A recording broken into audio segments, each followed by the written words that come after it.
Welcome to the Warehouse. Have you ever heard a sermon and thought, how in the world did he discover that? Or where did he get that idea? Every week at Cornerstone Church, two teams dig into the biblical text that'll be taught during our weekend services.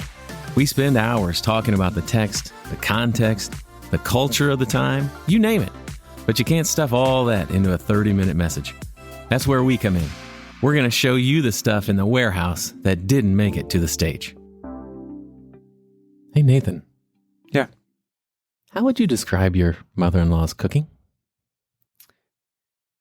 You know, I feel like this is a little bit of a minefield to go into, right? You know what? I would say probably like South American. That's how I describe most of the food that I've had over there. So my in-laws spent several years in Peru as missionaries. And so like often whenever I would go over there while I was dating Tia, like they would fix some kind of Peruvian dish. Ooh. Let's see. I'm trying to remember what like salchipapas was like French fries and hot dogs. Yeah. And that's Peruvian? It was Peruvian. I've been eating Peruvian my whole life. It was like a stir-fried dish. We did that. They cooked a lot with ají powder. That is actually quite delicious. I like spicy food. Mm-hmm. And so like they would make, I don't remember what it's called, like chicken ají or something like that. It would be like a creamy chicken dish with this like red or yellow powder on top. That was a spice. And I really liked it. Oh, man. But I would always add more seasoning to it because I like, lots of spice. Yeah. First time I had ceviche was at a Peruvian place in St. Louis. That's not there anymore. Oh, it's good. Yeah, real good. Stephanie, how would you describe your mother-in-law's cooking? Cooked. Awesome. We're going to be in Matthew. What about you? 5, You don't escape verses this. 13. You can't shove us out into the minefield and stand on the Parker, side. could you please mute their mics? No. Okay, one story. We're all together. My mother-in-law cooks, and my wife's sister, Sarah, will say, Mom, this is great. We're in Matthew chapter 5, verses 13 to 20 today. We're going to be talking about being salt and light. Hey. It may have been why I asked that question today. There's a tendency to need the salt shaker when I'm around family members who are not my immediate family members. Mm-hmm. That's a standard conversation at my house. Like Tia loves very bland food. Interesting, because she's not a bland person. She's not a bland person. She's a spicy person. I'm not sure anybody would actually describe my wife that way. Ají Tia. Ají Tia. Yeah. But but she likes bland food. So just like plain rice. Plain rice. No or just, butter or sugar? Yeah, just rice. Wait. Sugar. Wait. You don't put butter and sugar in your white rice? No. Oh, we put soy sauce in your white rice. What? Yeah. Okay. Anyway. Yeah. My goal when I put a plate in front of people that I've cooked for is for them to not have to touch anything but their fork. Yeah. It's like, like whenever someone sets out steak sauce with a steak or whatever, you're like, ooh. Yeah, it hurts. It hurts. And sometimes I think when Rachel's mad at me, she grabs it. She knows it doesn't need it, but she grabs it. Oh, wow. Yeah. That's passive aggressive for sure. But then she hits me with it, so it's aggressive. Oh, it's active aggressive. Guys, that's not true. She has never harmed you. She's probably thought about hitting me, if we're honest. You guys have. We all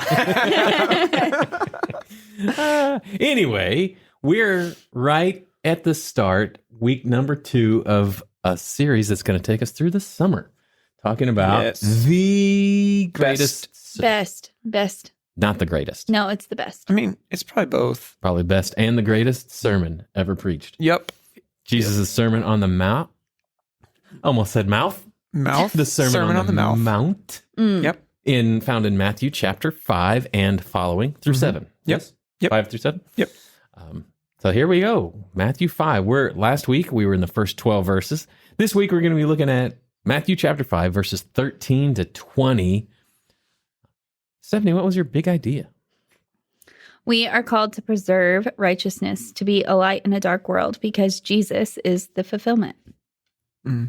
Not shabby. Mhm. I said, oh, right as my computer went dark on me. There we go. Jesus fulfilled the law so that our righteousness could exceed the scribes and Pharisees. Nice. Mine was Jesus followers stand out. Yeah, that was pretty good. Simple. Parker had a, I didn't write Parker's down. Did you write Parker's down? I really love Parker's. You remember yours? It was fulfilled. Yeah, Jesus fulfilled so we would be on a hill. Yeah. And we'll get to that later too. I just kind of looked at him and I said, hey. And the reverse of that's kind of true. Like Jesus went to the hill so we could fulfill. Whoa. Oh. Wow. It works both ways. It works both ways. Yeah. Man, oh man. So context, we're in the same place as we were last week. Yeah. Matthew chapter 5. Mm-hmm. So if you want context, real good context, go back last week's. Parker's going to drop in right here the timestamps that you need to listen to. Yeah, Jay, I will gladly add in some context for the listeners here. If you go back to 6 minutes and 30 seconds of the last episode 34, you will get some amazing context that Jay, Nathan, and Stephanie added in there. Thanks, man. You're just the best. Yeah. So do we have any extra, or do we need to highlight anything of what Parker just replayed? I think the only thing for me that I felt like was especially pertinent to bring back out was just, again, how Matthew is really focused on a Jewish audience, and these people were steeped in the law, in what Moses had written and what the prophets had written. And I think that gives a lot of foundational work for us talking about like what it meant, the salt of the earth and sitting on a hill, along with especially the law and prophets section. That's so interesting to me. And it just made the light bulb go off. Matthew, the former tax collector, who was hated by his Jewish brothers and sisters, now wants to bring them the gospel to know, so that they can know that Jesus is the Messiah. That twist has just blown my mind as we're sitting here. Yeah. It's crazy. And in order for them to be, I mean, that's one of the amazing things is like the Old Testament, rightly understood, does lead you to believe in Jesus Christ. And so like, I think for Matthew, he's intentionally not trying to divorce Jesus from the Old Testament, but trying to show how much he is the fulfillment of it, because they've spent their entire lives, steeped in this culture, and rightly understood, it should lead them to gladly welcome Jesus as the Messiah. Oh man, I wonder how many times where they accuse Jesus of being a friend of tax collectors and sinners, that Matthew was right there, and we'll never know. And Jesus just looking at him and kind of winking and say, "Yep." He's like, I'm standing right here. Another important part is that Matthew, throughout his gospel, shows that Jesus fulfills all that God has promised. And so particularly showing how Jesus was the ultimate son of both Abraham and David. So a lot of his language is him talking about how he is the fulfillment, which you were just kind of saying. Yeah, I love that. Yeah, he is the heir. Yeah. Boy, that's good. Yep. That was it for me, though. Any other contextual highlights? No. Yeah. And so here we are again, up on Mount Beatitude, like we talked about last week. Jesus had gone up, his disciples had come around, and the crowds had followed, and then Jesus starts talking. Yeah, and so like in the last part of last week's passage, it switched from like, blessed are they, and then he says, blessed are you. So it seems to be maybe a change of audience, like who he's talking about, like not just talking about people in general, or them, like third person, but switches to second person, and he says, blessed are you who are persecuted, which I think really sets up this week really well as the immediate context. Blessed are you when you're persecuted for my name's sake. So as we think about this part in particular, and for the next bit when he's talking about you, we should maybe think about it as a switch from, he's not making a call to everybody who's out listening, but he's talking to the ones who've chosen to follow him. Yeah. Yep. Like his disciples? Yep. Now as he's talking to his disciples. Yeah. Yep. Just like Matthew says, and disciples came and he started talking to them. So Matthew 5:13 through 20. Let's go 13 through 16, and then we'll follow up with the second 4. Okay. You are the salt of the earth, but if salt has lost its taste, how shall its saltiness be restored? It is no longer good for anything except to be thrown out and trampled under people's feet. You are the light of the world. A city set on a hill cannot be hidden. Nor do people light a lamp and put it under a basket, No. but on a stand, and it gives light to all in the house. In the same way, let your light shine before others so that they may see your good works and give glory to your Father who is in heaven. Are you going to hide it under a bushel? No. Let it shine, let it shine, let it shine. Guys, I knew a song from Hey, look at you, Whoa. Stephanie. it's all because my husband, he sings it to our kids. Aw, Or did. That's Does. sweet. Still Does? sometimes. Okay. That's Yeah. sweet. All right. You dads out there who still sing This Little Light of Mine, email us. I'm putting an email us into every episode. I don't feel like anybody's going to do that. No audio messages. Maybe now that coming? I called it out, yeah, somebody will. yeah. Send that audio message in. Yeah. Rob. Okay. What do you have? Verse 13. Salt of the earth. Salt. And again, so this is all cards on the table. Mm-hmm. I love her because she is my wife's mother. I need the salt shaker when I'm at my mother-in-law's. Okay. Yeah. Yeah. Cards on the table. So, all the way back in Leviticus 2, we see the importance of salt in what God's been talking to his people about. So Leviticus 2:13, you shall season all your grain offerings with salt. You shall not let the salt of the covenant with your God be missing from your grain offering. With all your offerings, you shall offer salt. And the people said, Mm-hmm. put that salt. So for them, most of their salt, almost all of their salt, would have come from the Dead Sea. The Dead Sea is about, what did I say here? About 20 miles from Jerusalem. The thing I looked at said 33 kilometers, but God-fearing American, so I converted it to miles, 20.51 miles from Jerusalem to the Dead Sea. Now, this is cool. So the ratio of water to salt, so they call it salinity. The salinity of the Dead Sea is 34%. So it's 34% salt. The Great Salt Lake in Utah varies between 5 and 27%. The oceans of the earth have an average salinity of 3.5%. I remember every time I've gone, the Pacific, the Atlantic, the Gulf of Mexico, we're in the Caribbean.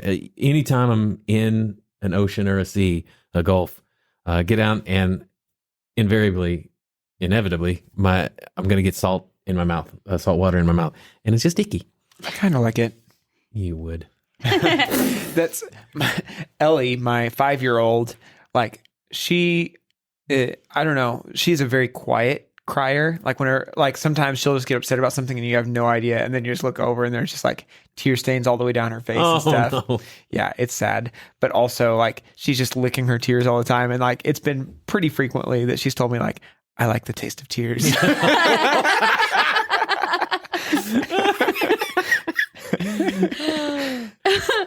I mean, So I would water have is a icky. salt lick if I could. Like, just to, like, You can. Yeah, Go, Rural I know King. like the Rural deer. King. Yeah.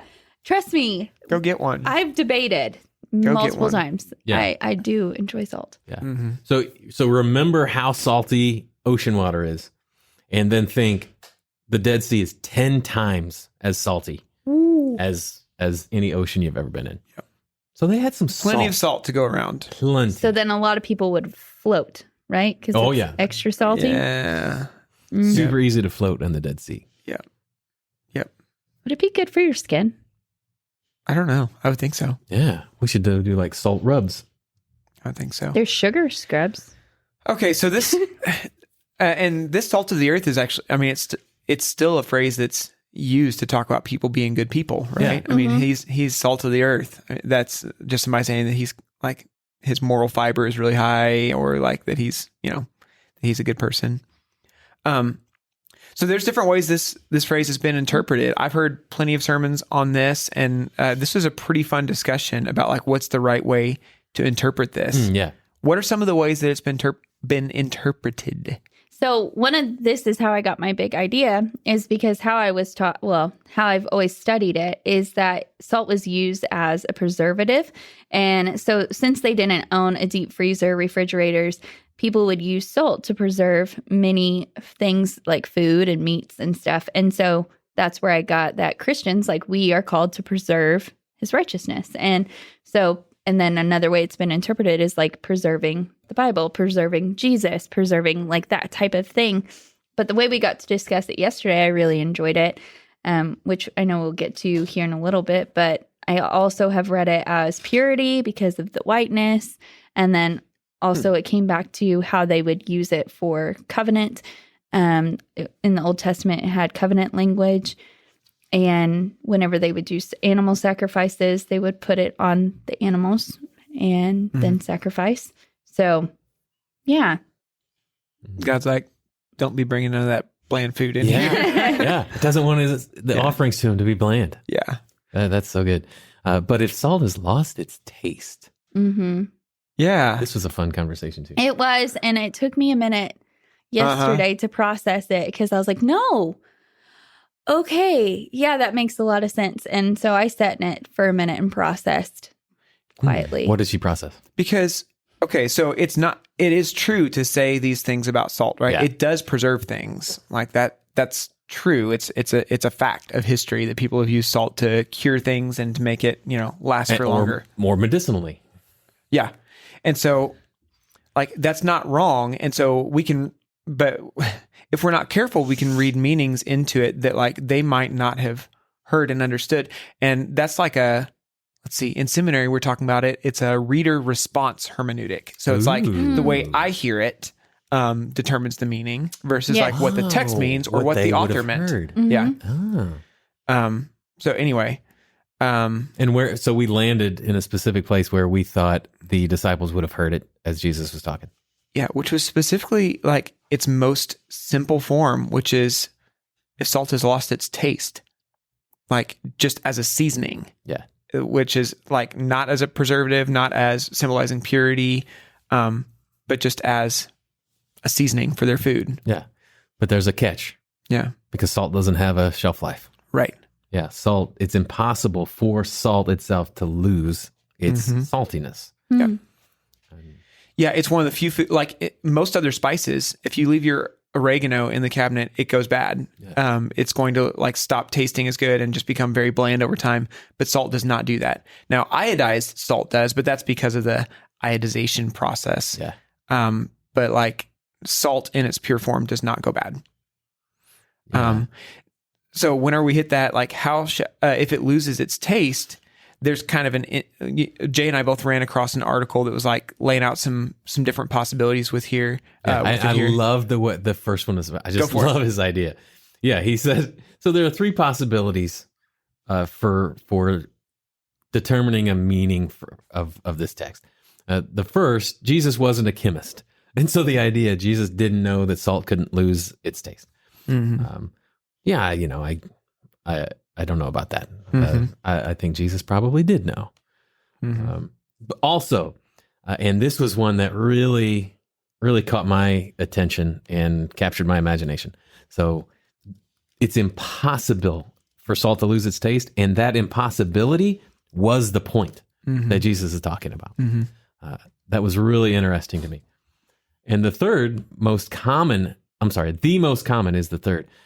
Is that what would have been called salt in that era was impure, containing a wide array of other compounds. Of the substances, sorry about that, in this mix, it was the most soluble in water. Mm-hmm. So if exposed to moisture, the salt itself would disappear, would dissipate. And what would be left are the impurities, the other compounds that are in there. Yeah. So you've got a pile of salt somewhere, it gets rained on or whatever, you go to put it on your food and it just has no taste because it's graphite. Impurities. It's chalky calcium stuff. Yeah. Yeah. Which is an interesting possibility as well. Yeah. Either way, did one resonate for you? You know, Jesus wasn't a chemist. Yeah, exactly. No, to me, so I think, that my gut is that using this term salt of the earth might have actually been a common saying in a way that they talked about themselves as Jews. That the Jewish nation. Because of like throughout the New Testament, or I'm sorry, throughout the Old Testament, there's like this phrasing of a covenant of salt, and salt had to do was largely tied to that covenant. God's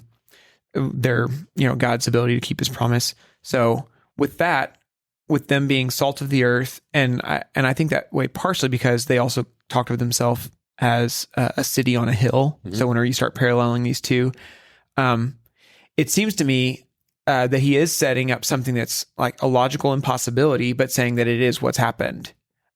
So salt, if it somehow had an ability to lose its saltiness, it would be worthless and pointless. Like it's not even salt at that point. And so you would think he's getting to the point of saying that the Pharisees and Sadducees have led the people to lose their saltiness. Yeah. I think that's what's going on. Yeah. You're going to say something? I was just going to read Parker's quote that he found for us yesterday, but it's similar to what you've been saying. What? Oh, I thought you already said it. And I was like, dang it. I did it again. Jesus' teaching can be taken to mean, in part, that certain qualities are as, can't read this word. Innate? Innate? Yeah, innate. It is innate. You're welcome for that long delay. Start over. No, to a born-again believer, as saltiness is to salt, the idea of losing those properties is unthinkable. In a more practical sense, the salt which people use daily was not chemically pure. It could be diluted or even contaminated. That would result in something that was supposed to be salt, but didn't taste or act like salt anymore. That made it useless and a subject to disposal. So that's leaning into the impurity. That third thing that we talked about, yeah. And again, so that would have less to do with the salt itself losing saltiness and more to do with impurity being introduced into it, or Yeah, which is also an interesting thought when you talk through light being hidden by something. So something external being introduced. Well, something external being introduced to the light to cover it later. So that's an interesting thought too, of what we add to our lives to affect the saltiness and the light. Yeah. So all that said, it seems to me like whenever we're saying like what is Jesus getting at? I think it's best understood. Whenever we see these two as a couplet, rather than like saying that salt means one thing and light means another. It seems like they're both intended to mean the same thing. Yeah. And so I think it's beneficial for us to look at them together. Yeah. Which is super cool because like whenever you're saying it like that they're a parallel of one another, that they mean the same thing. It's so neat and just how cool. Like if you didn't get the first time, I'm going to repeat myself and just use a different metaphor. Yeah. One of the reasons it's the best sermon ever, because why would we think to compare salt and light? Yeah. What's the and so we should be asking what's the thing they have in common? Yeah.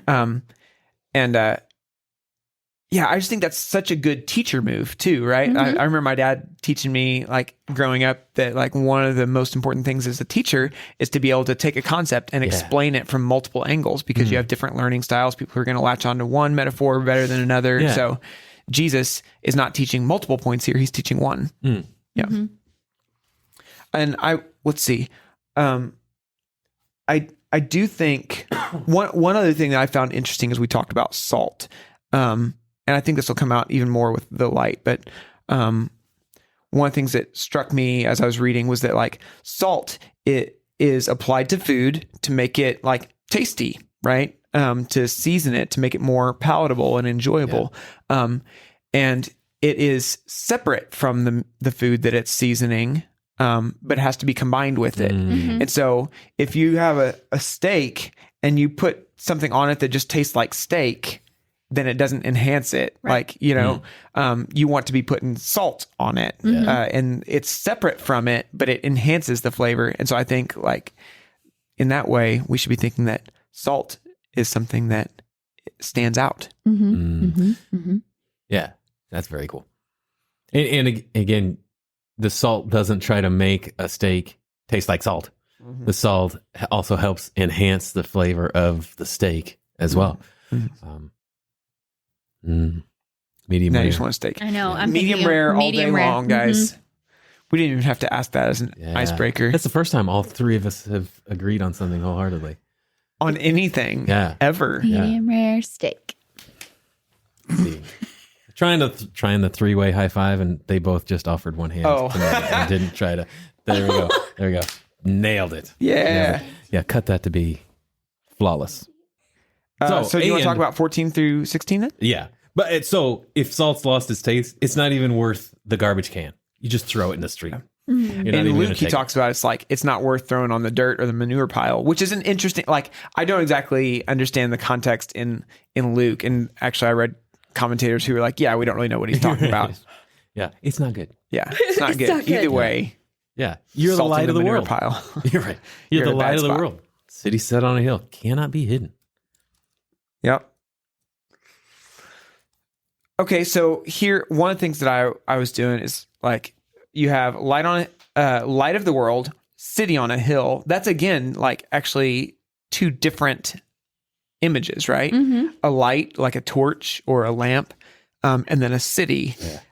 So Jesus kind of uses three different metaphors in here: salt, light, salt, a lamp, and a city. But this lamp and city are definitely like linked because a city on a hill, the thing that they would probably imagine is like a city at night that has all the torches lit up and everything. You're wandering aimlessly out there, and all of a sudden you can't figure out where you're at. You look up and you see a city with just torches blazing and stuff, and you know which direction to head. Yeah, and they would think of Jerusalem more often than not because Jerusalem is literally a city built into a hill. Yeah, and Isaiah references it in that way a lot of times, speaking of Zion or Jerusalem being a city on a hill. We should have found a list of all the names Jerusalem's been called.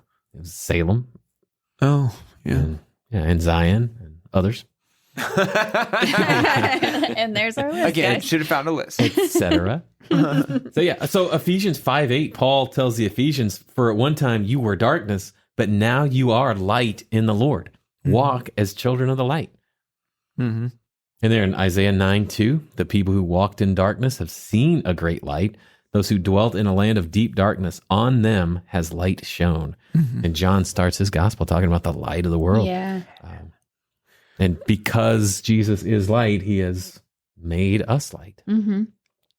I was just going to say light in the Old Testament symbolizes many overlapping ideas such as revelation, instruction, the law, righteousness, and God's presence.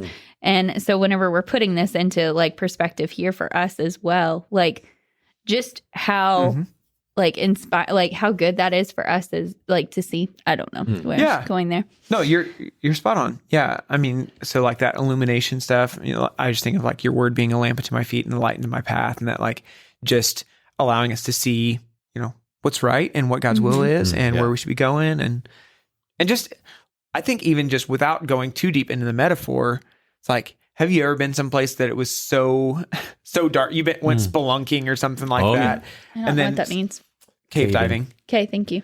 And it's like, a light helps so much, especially for those of us who are claustrophobic. Yeah. Like having a light just makes it a lot If you've better. never been caving, you got to go and have the guy turn the flashlight off because you've never experienced darkness like that. No, thank you. I hate it. Thank you. It was amazing. But like just the more we've been talking about this, the more I'm like, man, that's so cool. Like you can't hide light. Like, Right. I mean, yes, you can like put it over like a basket and stuff like that. But if you're in a pitch dark room and there's a light that is all the way across, you're going to see that light shining brightly. Yeah. Like it's going to look far away, but it's still there and you can see it. Right. And it's just neat. And so the only way you miss it is if it gets hidden. Right. If you put it under a bushel. It really makes me think of the sermon Michael preached long ago. Like, I can't even remember how long it was when all of the lights got shut off in the worship center and he hid. We were teaching 1 John, weren't we? Oh, I don't remember. Yeah, I think so. honestly don't, but it was so impactful of like how bright the light can be whenever it's just like a little light. It was so dark in that room and just like a little light came on and you can't hide from it. It was just neat. It's cool. Jay's out in the woods on this one. Yeah, I wasn't here yet. It's okay. It's okay. It was a good sermon. So so you're the salt of the earth, how that's still being used today. A city set on a hill, it's still being used, but it's been co-opted by politicians over the years. I always think of that song, but I don't know it. I'm a city set on a hill. I always think of that song, but I don't know it. Right. It's fine. I only know a city on a hill, and that's it. I just sang it. No, it's like Christian, not country. Jesus made me a city set on a hill. Now it's Christian. Nor do people light a lamp and put it under a basket. It's cool. Did a search for what those kind of lamps would have looked like, and so picture a working class genie's lamp. So with the handle, with the base, with the spout.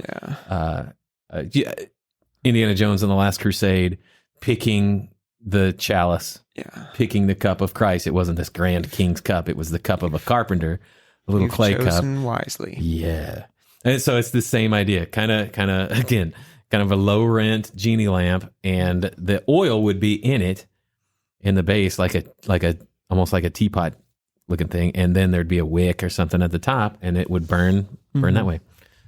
So this like light a lamp and then hide it seems to be doing the same thing for me as like salt lose its taste, right? It's that same kind of like, that just doesn't make sense. Yeah. Blow the lamp out if you want to be dark. Right. Why would you light it and then put it under a bushel? Yeah. Right. Or under a basket. It would catch on fire. Is a bushel a basket? Yeah. No. A bushel's a basket. No. I thought it was like a bush. I often pick bushes of apples. I see why you would think that, because it sounds a lot like it. It's an Italian bush? Yeah, bushel. Bushel. This is ridiculous. I'm done today, guys. No, keep going. This is one of those landmark episodes. No, I always thought it was like, the fake little tree, like bush that had like the emptiness and then, covering it up. No. I'm flabbergasted. No. That's not the right word. I don't even know. Befuddled? That's a good one. I'm befuddled because we've been bamboozled. Yeah. Okay. So what I see so It's a basket. it is. Yeah. So when you go size basket. Yeah, you go pick apples. A bushel And a peck. Yeah, Yes. I love you. A bushel, which is an amount, volume. I can't even. People probably already understand this. We can go on. Let's sorry. move on. All right. Okay, so then we hit 14 and 15 is where we've got this second analogy, or the second and third analogy. And then, so I think verse 16 is where we get the explanation of both of them, right? Ooh, good. He says, in the same way, so we should see that for him saying like, okay, let me go ahead and make the analogy for you. Yeah. So I just gave two or three pictures. Yeah, because the disciples ask him time after time in the future, what in the world did you mean by that? What are you talking about? Yeah. He says, in the same way, let your light shine before others. That's the imperative here that we're supposed to get from both these. So let your salt be salty to others. Let your light shine before others. So that they may see your good works and give glory to your Father who is in heaven. Yeah, so both the salt and the light metaphors communicate like the same idea that they are supposed to be going out and showing people the new covenant and the new, like, who Jesus is. Yeah, and I think that's especially like tied into that. You're blessed whenever you are persecuted for my name's sake. Yeah. So there would be a temptation, like after Jesus is gone, like what we see is that all over the place persecution breaks out and people are being killed and burned at the stake and everything. And so there'd be a temptation to think like, man, what if Jesus just wanted us to lay low until he comes back? And this like precludes that possibility. Right. It's like, you can't lay low. Like, you need to be out there. You need to be salty, and you need to be a city on a hill. Oh man. So at Pentecost, the Holy Spirit lights like tongues of fire. And there's no bushels. There are no bushels. Their lamps have been lit by the Holy Spirit. And so he's telling them, yeah, your lights are lit. Don't hide it. Go show it. It's like, Oh man, go be salt. get lit. Man, oh man. Yeah. Wow, that's cool. And then, so I think that last phrase, give glory to your Father who is in heaven, so that people may see your good works and give glory to your Father who is in heaven. That does, it's like setting up that whenever good works are appropriately put on display. So, I mean, at the beginning of chapter 6, he talks about what happens whenever you do it with a self-serving attitude. Yeah. He's like, you got to do that in secret because you can't be doing it for people's praise. But here he's saying, like, whenever you're doing it in the right way, choosing not to hide the light, people see it and they give glory to God, which is always a tension for Christians, right? Because we're like, we should not, be broadcasting every good deed we do. But also this would cause us to say, like, we shouldn't be ashamed of it or trying to hide it either. We should do it in such a way that people can see it. And glorify God. That's cool. You start doing it now, and then we'll talk about later how to do it better. Yeah. That's awesome. Anything else? 13 through 16? She shakes her head no. Let's see. You guys trust her? Yep. Let's see. Let's go. 17 through 20. Do not think that I've come to abolish the law or the prophets. I've not come to abolish them, but to fulfill them. For truly I say to you, until heaven and earth pass away, not an iota, not a dot will pass from the law until all is accomplished. Therefore, whoever relaxes one of the least of these commandments and teaches others to do the same will be called least in the kingdom of heaven. But whoever does them and teaches them will be called great in the kingdom of heaven. For I tell you, unless your righteousness exceeds that of the scribes and Pharisees, you will never enter the kingdom of heaven. Woo! Man, Jesus did not come to abolish the law. He didn't come to loosen it. He didn't come to untie it. He didn't come to demolish it. Other places where it's talked about in the Bible, it's usually thrown down or destroy. That word is, it's pretty strong. Yeah. I think this is really important. So we've talked before, I don't remember if we've talked about it on the podcast, that like there was an early church heresy called Marcionism, where there's a guy who basically said, hey, I like Jesus and the things he teaches, but that Old Testament stuff, like he did away with that. We've got the new covenant now. We don't need the old covenant. So go ahead and rip out your Old Testaments, and all we need is the New Testament. And that's like a major problem for us to think that we should just not study the Old Testament. And this is one of the main verses that like helps us understand why. That Jesus did not come to get rid of the law or the prophets, which I guess we should just say that's to them was synonymous with the Tanakh, the Torah, the prophets, and the writings. So he didn't come to do away with it. He came to fulfill it. So he's not saying stop reading it. He's saying start reading it with me in mind. Ooh, yeah. Another thing with the word abolish, the verb is frequently employed when discussing the temple. So we see that in Matthew 24:2, 26:61, 27:40. In contrast to the law, Jesus declares concerning the temple, not one stone will remain upon another, and all will be thrown down. The Common English Bible provides an even more vivid description. Everything will be completely destroyed. Jesus affirms that such destruction was not his intention to relation to the law. So just kind of backing up what you were just saying right now, like, he is not sitting here to throw it all out. He's saying, like, no, I'm here to fulfill it. So repeat. Which I think as Matthew's writing this, like, that's got to be huge because, again, he's writing to a Jewish audience that would be thinking, like, hang on, if we believe this Jesus guy, does that mean we toss everything else that we've believed our entire lives out? And that Matthew would be showing that what Jesus said is absolutely not. I didn't come to get rid of it. I came to fulfill it. Like, it all pointed to me. It's actually like we see it in its fullest form. We only rightly understand everything that you've based your life on. We only rightly understand it whenever we understand Jesus. And Matthew's definitely laying the foundation, the framework for him to be the fulfillment. In the past 4 chapters, he's already talked the word fulfill, what the prophets has spoken, has been already said in Matthew 1:22 through 23, Matthew 2:5-6, 15, verse 17, 18, 23. Like, all he over is, the place. he is making sure, like, we know, like, hey, he's the fulfillment. He is fulfilled. Yeah, one of the cool other definitions of the word used as fulfill here is to level up. And for anybody who's a gamer out there, I really thought that was a very cool option as well. To level. He didn't come to abolish the law, but to level it up. Yeah. So I wonder, I kind of see like two different ways. We didn't really talk about this. It seems like fulfill means partially that he abides by everything that was spoken by the law and the prophets. So Jesus is perfect, like not one step outside of what God declared in his revealed will in the Old Testament. So that would be fulfill it, like in the way that theoretically we were supposed to fulfill it, but couldn't be because of perfect sin. As your heavenly Father. Yeah. So he fulfilled it in that way, like that he was perfect. And then also like more, I've heard people say this as like to fill full. So if you got this container of the Old Testament, the law and the prophets, and Jesus fills it up, like it's it was the shadow of what was to come, and Jesus like is the reality. Oh man. Ooh, so as each of us fulfills part of the law that we've been able to fulfill, we're putting a little bit in the measuring cup, but Jesus is the one who could be the whole measure. Yeah. Oh man. Awesome. Is that 17? Good?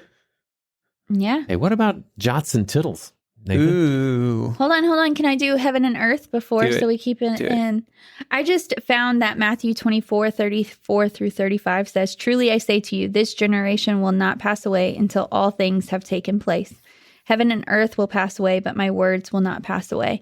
Just the contrast here, the comparison and the contrast of like, even for truly I say to you, and here it says for truly I say to you, and heaven and earth will pass away, but his word will not. So he's still standing very firm on his foundation of his word, which when we see throughout scripture, his word is even the law and prophets. It's not just the New Testament. Everything else is going to melt away, Yeah. but Jesus is who remains. Yeah.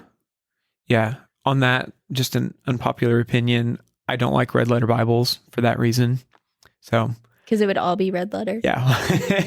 So it's like, I think people can accidentally just say like, well, yeah, it's all God's word, but the red letters, those are especially God's word. It's like, if we rightly understand the doctrine of the inspiration of scripture, then we treat the whole thing as inspired by God. Yeah. Anyway. Yeah. Which was done in his final discourse. Like this part, him saying this was in his final discourse. And then currently what he's talking about right now from the Sermon on the Mount is his first discourse. So I thought that was just cool. Like starting it with this and ending it with that. Okay. And then heaven and earth, I mean, it's just, it's the way they talked about everything. Yeah. The entire, like all of it. So not an iota, not a dot. We didn't really nail this down. Like, so that's also been translated as jot and tittle. Yeah, King James turned it into jot and tittle, two English punctuation marks. Yeah. Okay, so those would have been old school English. Yeah.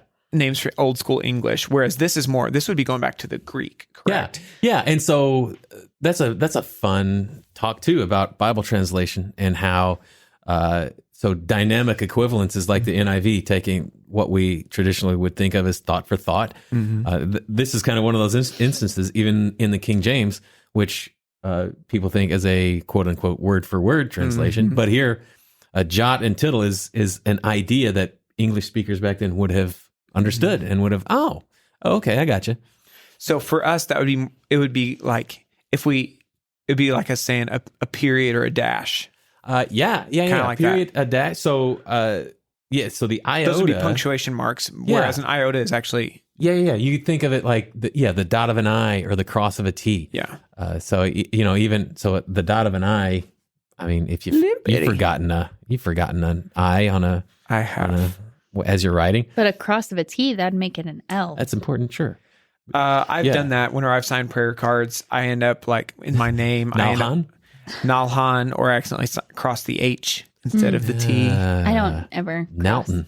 So You don't cross it? You're my T's? on Stephanie? Mm-mm.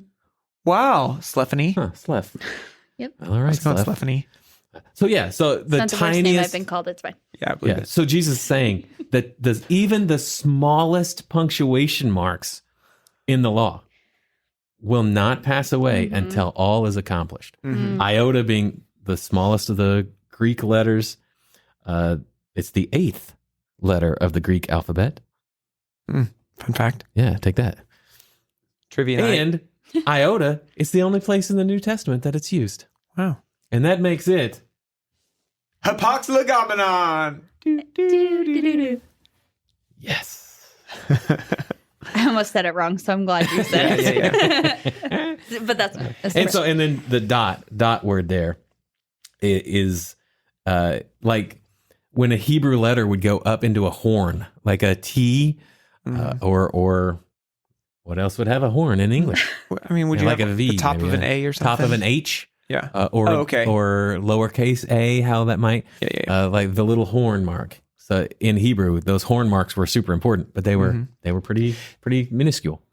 Okay, just a fun conversation here for a second. Is he being literal with that, or is he using hyperbolic language? Yeah, I think it's even the smallest, what you think is the most insignificant part of the law. It's not going to pass away until all is accomplished. Yeah, but and on the flip side, that he's fulfilled even what you would think is the tiniest part. Yeah. Okay, I'm just curious because it's like whenever we think about, even the doctrine of inerrancy. Whenever we talk about inerrancy, we talk about in the original manuscripts that there was nothing that was contradictory to fact, and there were even like potentially grammatical errors then, because like we're not saying that like God used imperfect people, and then you have transmission errors as well since then, or transcription errors that it's like, I mean, we could be missing some periods and whatnot. I think we have one here because salt losing its taste. Some translators have talked about foolishness, and that I think one of the things I read was that goes back to like two words being really close in their spelling, and somebody may have made an error. Yeah, made an error in that. So yeah, that's even evident in our study of this. Right. So he's not saying that there's never ever going to be a transmission error, or that a scribe's never going to have going to forget a period. Yeah. So he's talking more like not or hyperbolically, I guess. Yeah. Crude, but letter of the law versus spirit of the law. Yeah. Not that the letter of the law is different, but right. I get what you're saying though. Okay. Anyway, I just thought that was he's not just talking about the actual punctuation marks and that it's going to have perfect transcription from here until kingdom come. Yeah. And those few scribes over the years who messed up. Yeah. Yeah. You're not damned because of it. Right. So if you were a scribe. Yeah. Yeah. All right. Okay. Again, so I mean, I just got to teach on the authority of Scripture, and I did. It was real good. Oh, you guys are sweet. Well, you weren't sweet. You said that. You acknowledged. You're like, that is a true fact. You did it. So thanks for the affirmation of reality. Oh no. Oh yes, you were present that day. You did talk. But like this would be one that I'd pull from and say like, hey, we establish first the authority of the Gospels because it's like easier to verify historically, and then we look at what Jesus had to say about the Old Testament, and this would be one of those places. Same thing, like whenever he says that my word will not pass away. Yeah. So anyway, oh man, that's good. I'm going to move on. So good. 19. Yeah. Whoever relaxes one of the least of these commandments. So that's kind of back up there. If you relax an iota or a dot, right?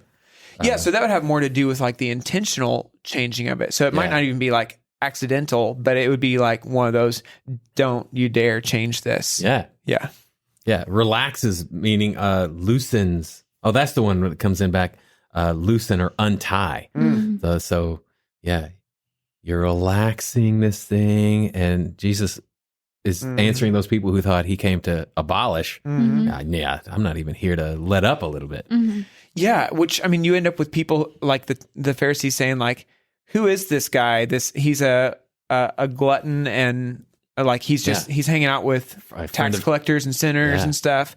And so they would be saying he's definitely letting up. He's relaxing the commandments. Yeah, but he was not. Yeah, right. What seems like this just antithesis of what he's saying, of what he's doing. But here we see, no, it's all the same. Yeah. Man, oh man. Heck of a guy, that Jesus. Yeah. And you see, like, whenever you read, like, the way he handles the Sabbath and stuff, it's tempting to think, like, well, he's relaxing the law with that. And I think what ends up happening is that you have, he understands better than anybody else what was actually being taught in the law, like what the heart of the law was. Yeah. And so he goes after that heart, whereas they created traditions around the part that actually wasn't the main point. Yeah. And when he was accused, when he'd heal somebody on the Sabbath, he was accused of breaking the Sabbath, where that was part of the things that the Pharisees and the Sadducees would have added Right. to the law. Right. Yeah. He was breaking their traditions, but not the actual Torah. Yeah. Yeah. What else? Verse 19. Yeah, so the least in the kingdom of heaven is not a reference to ranking in the kingdom or getting in by the skin of one's teeth, but rather it is poetically a parallel way of saying that one does not get in. Yeah. So, You're doing a weird space. and you're getting that because of verse 20. So, Yes. Unless your righteousness exceeds that of the scribes and Pharisees, you will never enter the kingdom of heaven. So it's not just like, Verse 20 makes it more clear. so she's saying that in verse 19 where he says, if you teach this way, you'll be called the least in the kingdom. He's not saying you make it in, you just don't get a great spot at the table. Right. There's not like a ranking up in heaven that says like, you're here, you're here, you're here. Right? I mean, there are degrees of reward and stuff. Right. But it's not like a rank system.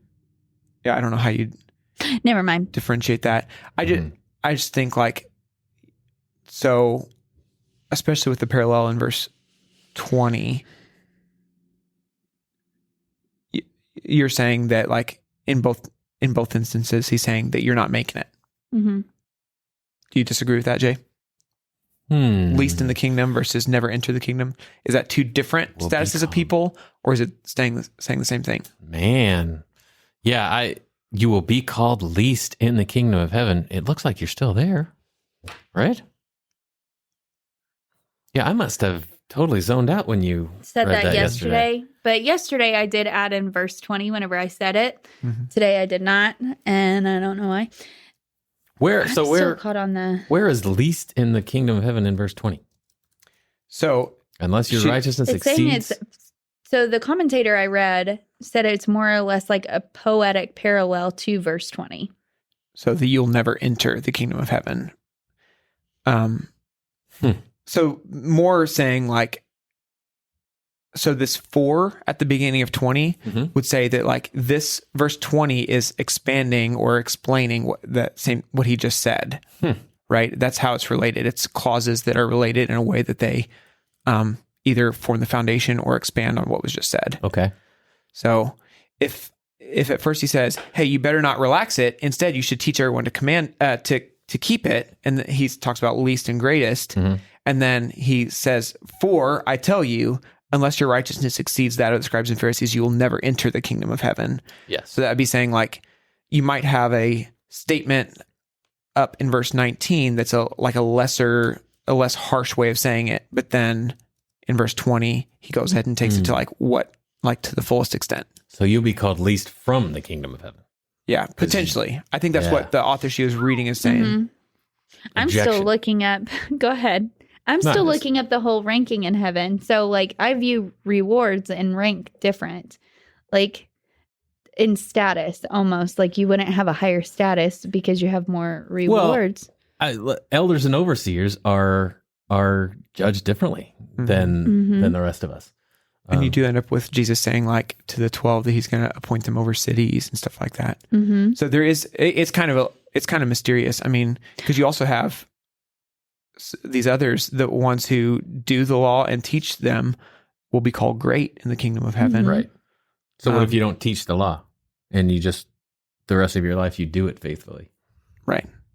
So anyway, I don't think that's his point right. here. No. Yeah. I don't think it's his point either. That's why I said like this doesn't have to do with our ranking within heaven or even thinking. I don't know. I'm just like sitting here thinking of a rank system, like 1 through 10, like And even if she's the greatest and then this person's the least. even if it is, though, we won't feel envy. We won't feel Right. jealousy. We'll all be totally fulfilled in Jesus, in Jesus, yeah. his pleasure and his love for us. I guess that's probably the difference is though, if there was a rank system, right, we wouldn't know almost. Like, I don't. Or like, just 'cause not care. Yeah. Yeah. Anyways, that doesn't matter. I mean, Sorry. Is it Revelation that says that he'll wipe away every tear? Yeah. Nah, maybe that's one of the tears that he's So going to wipe away. It seems to me like he's just establishing, like, what does, again, this is a kingdom manifesto, right? So what does the kingdom value? It values like a right teaching and doing of the law. And are we talking, so when Matthew talks about the kingdom of heaven, is he only ever talking about the future kingdom that will be? Or are there any places where he's talking about the kingdom that's here on earth in Jesus' followers? Yeah, it's an already and not yet. I mean, that's the what I was mustard thinking. seed. So the kingdom of heaven's like a mustard seed. It's the smallest, and then ends up growing. And so that would be talking about like the earthly spread of the gospel. Mm-hmm. Yeah. So they could be called least In the kingdom here, even. Yeah. Again, the main point he's getting at is like relaxing Don't them do is it. bad. Yeah. Don't do And doing them and teaching others to do them is good. Mm-hmm. Yeah. That's I think the I can main remember. point. that. I can remember that part. Got it. Yep. Sorry, boss. And then What else do you guys have? unless your righteousness exceeds that of the scribes and Pharisees. This was kind of a point that clicked for me. Is like I'd always just thought that he was talking about like, hey, do a better job keeping the law than them. But then I think with this phrase specifically introduces the next sections of his speech, which have to do with like you've heard it said, like don't commit murder. But I tell you, if you've hated your brother in your heart, you've committed murder already. And same thing with lust. And so he's not just saying like do better at keeping the standards that you know, but also saying like, hey, the standards are higher than you even realize right now. So the Pharisees may be setting their bar at a certain place. They're actually relaxing the commandments. Even whenever you get to like him talking about, hey, you guys tithe all this other stuff, but you don't honor your father and mother, and so you're choosing to keep traditions while ignoring the actual heart of the law. So anyway, Yeah, don't do that either. Good. What else? sorry, I feel like I'm talking a lot. But it's all good. It is really good. The last one for me would be, unless your righteousness exceeds that of the scribes and Pharisees, if you go like, especially to Jesus, and then he says, you will never enter the kingdom of heaven. And I would have to say, Jay, does your righteousness exceed that of the scribes and Pharisees? You want my real answer or what I should say to help with your point? I want both. No, because, I was behind a terrible driver this morning on the way to the church. Exactly. But on the same side, back to that Alistair Begg quote we talked about a few weeks ago. Man on the middle cross said I could come. His righteousness did, and his righteousness is mine. Yep. So yes. Exactly. So for each of us, like every believer, everyone who actually makes it into the kingdom, we would have to say, my righteousness doesn't exceed that of the scribes and Pharisees, but Jesus does. Yeah. Jesus' righteousness does, and I trust in him, and therefore his righteousness is mine. Yeah. And that last part is so difficult for us to wrap our heads around too, that we always say, we have a tendency, evangelicals, to say, I'm just a sinner saved by grace. And yet, because of Jesus' righteousness, I am righteous. Yeah. I feel like that was one of the things that I didn't understand until adulthood was like, I felt like I understood the doctrine of expiation or whatever, like that my sins have been cleansed and taken away. And so it's like, okay, so I'm no longer guilty. Yeah. But I did not understand imputation, that Christ's righteousness has been given to me. Yeah, there's a big difference between being found not guilty and being seen as righteous. Yes. And so like that totally changes the way you think about obedience and the way God thinks about you and stuff. Because if it's just forgiveness, then it's like, okay, God thinks of me as neutral and like, don't screw it up again. Yeah. If instead you understand imputation, you realize that he looks at you and he's just as pleased with you as he is with his son, Jesus, which is like, sounds like that too good to be true, or like presumptuous, I guess. Oh, yeah. Yeah. And Jesus' righteousness makes us righteous. And when we blow it and sin, he comes right next to us because his heart is for us. And he's still making us righteous. Yeah. Anything else? I'm just sitting here like, man, I am constantly always learning and being refined. And I love it. Me too. Ditto. Well, I think that's it. So what have we learned today? A lot. Salt your food. Yep. Jesus is good. Don't put a bush over the lamp. Don't put an Italian bush over your light. So here's to all you Italian bush owners out there. Thanks for joining us. Come on. And until next time, the warehouse is closed. Yay! It happened. So say bye, Nathan. Bye. If the warehouse closes, it's We can done. still say bye. No. Parker, cut that part.